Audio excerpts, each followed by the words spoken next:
যে আল্লাহও লাগে ইল্লাও লাগে, এটা মারাত্মক একটা কুফুরি কথা।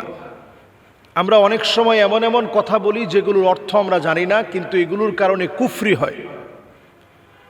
এর মধ্যে এটি একটি। দ্বিতীয় নাম্বারে আমরা অনেকেই বলে থাকি বিসমিল্লাহ গলত। এই বিসমিল্লাহ গলত এই কথাটা বলা এটা একটা কুফুরি।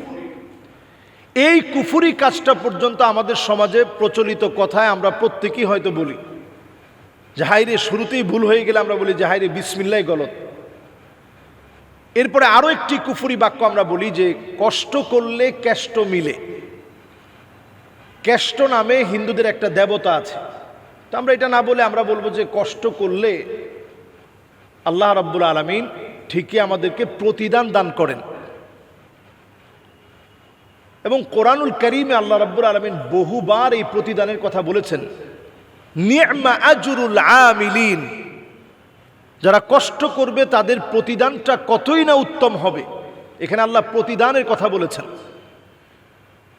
আমরা কথায় কথায় আরো একটি কুফুরি বাক্য বলি, যেমন আমরা অনেকেই বলি যে তোর আচরণটা শাহেনশাহর মতো। কাউকে শাহেনশাহ বলা এটি একটি কুফুরি কথা। শাহেনশাহ হচ্ছেন আল্লাহ সুবহানাহু ওয়া তাআলা। কাউকে শাহেনশাহ বলা যাবে না, এটা একটা কুফুরি কথা। বাক্যালাপে আমরা অনেকে বলি মন ঠিক থাকলে পর্দা লাগে না। এটা দেখবেন যে আমাদের দেশে যারা বাউল টাউল আছে, এই সমস্ত বাউল ফকির, তারা বলে মন ঠিক থাকলে পর্দা লাগে না। এটা একটা ডাইরেক্ট একটা কুফুরি কথা, নেহায়েত একটা কুফুরি কথা। এই কথা যদি কেউ বুঝে শুনে বলে যদি ওইটার উপরে দলিল সাবেত করতে চায় তাহলে তার ঈমান নষ্ট হয়ে যাবে। আর কথাটা বাহ্যিক দৃষ্টিকোণে আপনি যেভাবেই বলেন এটা কুফরি হচ্ছে। মন ঠিক থাকলে পর্দা লাগে না, সরাসরি কোরআনের আয়াতের বিরুদ্ধে আপনি বলছেন। আরো একটি বাক্য আমরা বলে থাকি, যেমন আমরা বলি যে আহারে আমাদের এই যুগে যা দেখছি যেটা মধ্যযুগকে হার মানাচ্ছে। এই যে মধ্যযুগকে হার মানাচ্ছে এটা কিন্তু আমাদের পত্র পত্রিকায়, টিভিতে, নিউজে, সমস্ত জায়গায় দেখবেন আমাদের এই নিউজগুলো হয় যে বর্তমান পৃথিবীতে অথবা বাংলাদেশে কোনো একটা জায়গায় কিছু ঘটার পরে আমরা বলি যে এই যে ঘটনাটা ঘটছে এটা মধ্যযুগকে হার মানিয়ে ফেলেছে। মধ্যযুগ মানে কি? খয়রুল কুরুন। এই মধ্যযুগ সম্পর্কে আপনি যে মধ্যযুগ বললেন, মধ্যযুগ বলার কোনো সুযোগ নেই। মধ্যযুগ বলে আপনি যেই যুগটাকে খাটো করলেন মধ্যযুগ বললেন, এই যুগকে খাটো করার কোনো সুযোগ নেই, মধ্যযুগ বলার কোনো সুযোগ নেই। এই যুগটা স্বর্ণযুগ। এই যুগের দোহাই দিয়ে অনেকে বলে যে বর্তমান সমাজে যা চলছে মধ্যযুগকে হার মানিয়ে ফেলছে। এটা একটা কুফুরি কথা।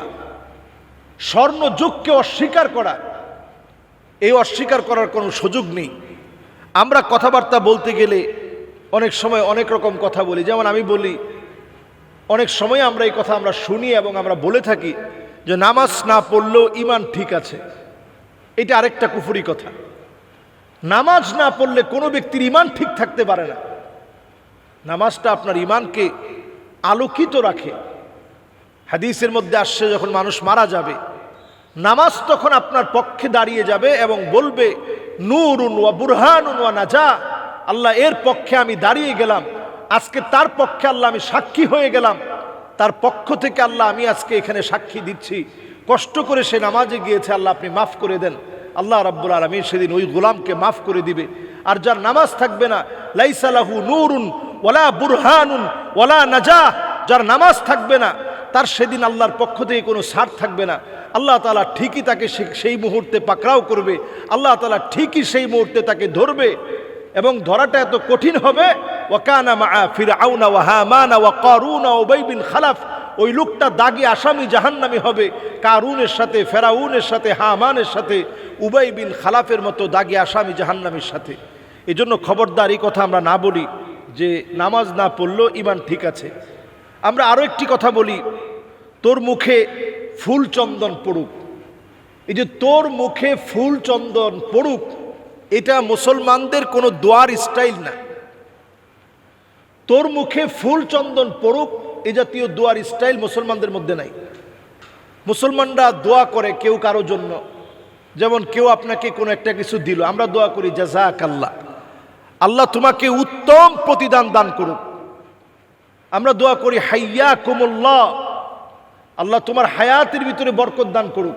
আমরা পড়ি বারাকাল্লাহু ফীকুম, আল্লাহ তাআলা তোমাদের মধ্যে বরকত দান করে দিক। আমরা দোয়া করি তাকাব্বালাল্লাহু মিন্না ওয়া মিনকুম, আমাদের কাছ থেকে আল্লাহ তাআলা কবুল করুক, তোমাদের কাছ থেকে আল্লাহ রাব্বুল আলামিন কবুল করুক। এই দোয়াগুলো আমাদের কাছে অতি পরিচিত প্রসিদ্ধ দোয়া। এই দোয়াটাকে কনভার্ট করে এই কথা বলা, তোর মুখে ফুল চন্দন পড়ুক। এখানে যে ফুল চন্দনের কথা বলা হয়েছে সেটা পূজার মধ্যে ব্যবহৃত হয়, তো নানাভাবে কিন্তু আমাদেরকে মিসগাইড করা হচ্ছে। এই শব্দগুলো আমরা বলছি। এরপরে দেখবেন আরো একটি শব্দ বলা হয়, লক্ষ্মী ছেলে লক্ষ্মী মেয়ে।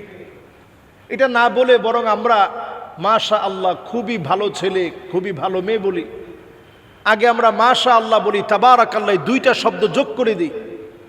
এতে করে মুসলমানদের নবীজি সাল্লাল্লাহু আলাইহি সাল্লামের শেখানো দোয়া অনুযায়ী একটা দোয়া করা হবে। এরপরে আমরা কথায় কথায় আরো একটি বিষয় আমরা বলি যে মহাভারত অশুদ্ধ হয়ে গেল নাকি, এই কথাটা বলে আমরা মহাভারতের নামটা নিয়ে থাকি। আমরা এটা না নিয়ে কাউকে ছোট করাও দরকার নাই, কাউকে ছোট করাও দরকার নাই। আমার কথার অথেন্টিক কথাটাকে ছোট করাও দরকার নেই, খাটো করাও দরকার নেই। মহাভারত শুদ্ধ কি অশুদ্ধ সেটা নিয়ে কথা বলার দরকার নেই। আমি যেহেতু একজন মুসলিম, আমি বলবো যে ভাই আপনি আল্লাহর দিকে তাকায় সঠিক কথাটা বলেন। আরে ভাই আমি যে কথাটা বলছি এর কারণে কি হয়ে গেল, এমন কোনো অন্যায় কথা তো আমি বলিনি। কথাটাকে আমরা এইভাবে বলার চেষ্টা করি। খেয়াল রাখবেন, কথাটা এত মারাত্মক বিষয়, এত মারাত্মক বিষয়। নবী সাল্লাল্লাহু আলাইহি সাল্লাম পরিষ্কার সহিহ হাদিসের মধ্যে বলছেন